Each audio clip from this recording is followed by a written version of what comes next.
नरक वन की छठी परछाई। भारत के उत्तर में बसे एक छोटे से गांव भट्टीपुर के पास एक ऐसा जंगल है जहां हमेशा धुंध रहती है, मिट्टी गीली रहती है और पेड़ ऐसे झुके होते हैं मानो किसी डर से सिकुड़ गए हों। लोग उसे नरक वन कहते हैं। इस जंगल के बारे में गांव में एक ही बात मशहूर है, अगर 5 लोग जंगल में जाएं तो कुछ समय बाद उनके साथ एक छठी चाल भी चलने लगती है, और जो भी कभी पीछे मुड़कर देखने की कोशिश करता है उसका नाम हमेशा के लिए जंगल में गूंजता रह जाता है। कहानी शुरू होती है 5 कॉलेज स्टूडेंट्स से, अभय, कबीर, सिया, रोहन और निखिल। ये लोग भारत के रहस्यमयी जंगलों पर डॉक्यूमेंट्री बना रहे थे और विभिन्न जगहों की घटनाएं रिकॉर्ड करते करते वे भट्टीपुर पहुंचे। गांव में पहुंचते ही एक बुजुर्ग गुरुदीन दादा उन्हें रोकने के लिए दौड़ते हुए आया। उसकी आंखें डरी हुई थीं। उसने कांपती आवाज में कहा, नरक वन में रात को मत जाना, वहां 5 लोग कभी 5 रह नहीं पाते। एक चाल और बढ़ जाती है और पीछे मुड़ने वाला कभी वापस नहीं आता। निखिल ने इसे अंधविश्वास समझकर हंसी में टाल दिया, लेकिन दादा की आंखों ने जैसे हवा में छिपे खतरे की हल्की झलक दे दी। रात के 12:10 पर 5 कैमरा और टॉर्च लेकर नरक वन में दाखिल हुए। जंगल में कदम रखते ही उन्हें सबसे पहले अजीब सन्नाटा महसूस हुआ। न हवा, न कीड़े, न कोई सरसराहट, सिर्फ गीली मिट्टी की एक भारी, दम घोटने वाली बदबू। कुछ देर चलने के बाद रोहन अचानक रुक गया और धीमी आवाज में बोला, तुमने सुना? कोई और भी चल रहा है। सबने ध्यान लगाया। वो आवाज किसी इंसान के पैरों की तरह लग रही थी, लेकिन बहुत धीमी, जैसे कोई रेत पर चलते हुए भी आवाज रोकने की कोशिश कर रहा हो। जब उन्होंने पीछे देखा, वहां कुछ नहीं था। टॉर्च की रोशनी में बस मुड़े तुड़े पेड़ों की परछाइयां ही हिल रही थीं। लेकिन चलते समय 5 लोगों के कदमों में अब 6 कदमों की आवाज भी शामिल हो जाती थी, हर बार बिल्कुल ताल में। आगे जाकर उन्हें एक जंगल में टूटा हुआ झोंपड़ा दिखा। दीवार पर किसी गाढ़े सूखे खून जैसे रंग से लिखा था, पीछे देखोगे तो मरोगे। निखिल कैमरा लेकर अंदर चला गया। उसे लगा गांव वाले डराने के लिए लिख गए होंगे, लेकिन भीतर जाकर उसका चेहरा सफेद हो गया। वो चीखते हुए बाहर भागा। अंदर मिट्टी में किसी के नाखूनों से खींचे गए ताज़ा निशान थे, जैसे कोई जिंदा दफन होकर बाहर आने की कोशिश कर रहा हो। जंगल और गहरा होता गया और अचानक पीछे से फुसफुसाहट आई, रुको। ये आवाज़ इतनी धीमी थी कि पहचानना मुश्किल था, लेकिन उसमें एक अजीब खौफनाक सी साफ गोई थी। अभय ने कहा, कौन है?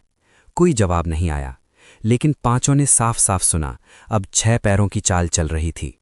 रोहन ने डरते हुए कहा, हम तो सिर्फ 5 हैं। तभी कहीं बहुत पास से वही फुसफुसाहट दोबारा आई, मत मुड़ना। कबीर ने डर और जिज्ञासा में खुद को रोक न पाया। उसने धीरे से पीछे देखा और उसकी चीख ने पेड़ों को हिला दिया।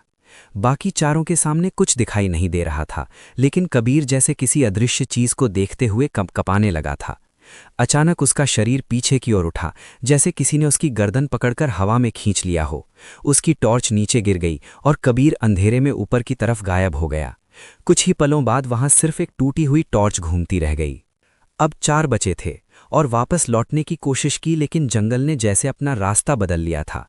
जो रास्ता अभी आया था वो अब किसी और दिशा में जा रहा था। सिया रोते हुए बोली, ये जंगल हमें बाहर नहीं जाने देगा। अचानक चारों की टॉर्च एक साथ झिलमिलाने लगी। अंधेरा ऐसा लगा मानो सांसें रोक रहा हो। तभी उनके कानों में किसी के रोने की आवाज आई, बहुत धीमी, बहुत टूटी हुई। सिया ने कांपते हुए पूछा, ये आवाज किसकी है? तभी एक कर्कश आवाज पास से आई, वो जो छूट गया है। टॉर्च जैसे ही जली, पेड़ के सहारे कबीर बैठा था। वही कबीर जो अभी हवा में खींचा गया था, लेकिन उसकी आंखें सफेद थीं, गर्दन पीछे की ओर मुड़ी हुई थी। उसका शरीर किसी कठपुतली की तरह हिल रहा था, मानो कोई उसे पीछे से धकेल रहा हो। रोहन चीखते हुए बोला, वो कबीर नहीं है, भागो।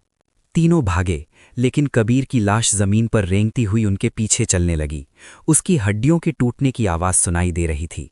रोहन फिसला, गिरा और अंधेरे से निकले 2 लंबे हाथ उसके पैरों पर चिपक गए।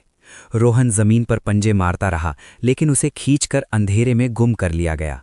अब सिर्फ अभय, निखिल और सिया बचे थे। तीनों किसी तरह चलते भागते एक पुराने पेड़ तक पहुंचे। पेड़ पर सैकड़ों नाम खुदे थे, सभी उन लोगों के जो नरक वन में कभी वापस नहीं आए।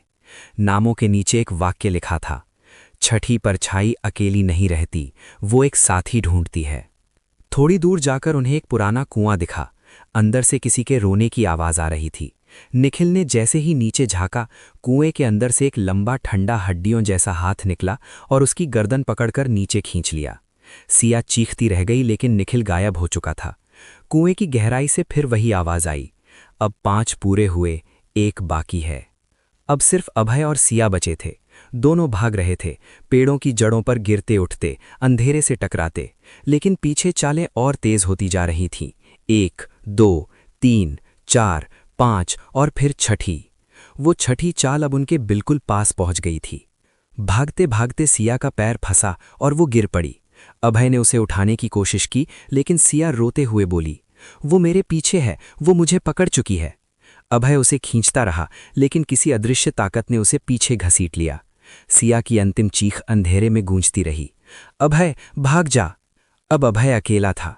उसकी सांसें टूट रही थीं, टॉर्च बंद हो चुकी थी और छठी चाल उसके बिल्कुल पीछे थी। फिर उसके कान में वही आवाज आई, तू ही चुना गया है। अभय चीखते हुए बोला, मैंने क्या किया है? आवाज फुसफुसाई, कुछ नहीं, बस तू आखिरी बचा है। अचानक उसके सामने कबीर, निखिल, रोहन और सिया की आकृतियां खड़ी हो गईं। सफ़ेद आंखें, टूटी गर्दनें और उनके पीछे वो ऊंची काली चेहरा विहीन परछाईं। अभय बेहोश होकर गिर पड़ा। सुबह गांव वाले उसे जंगल के बाहर पड़े मिले, जिंदा लेकिन बहरा हुआ। अभय बोल नहीं पा रहा था, सिर्फ कागज पर एक ही बात बार बार लिख रहा था, अब मैं छठा हूं और कोई 5वां आएगा, क्योंकि परछाई हमेशा 5वां ढूंढती है। आज भी रात होते ही नरक वन में कदमों की वही आवाज गूंजती है, 1, 2, 3, 4, 5 और 6।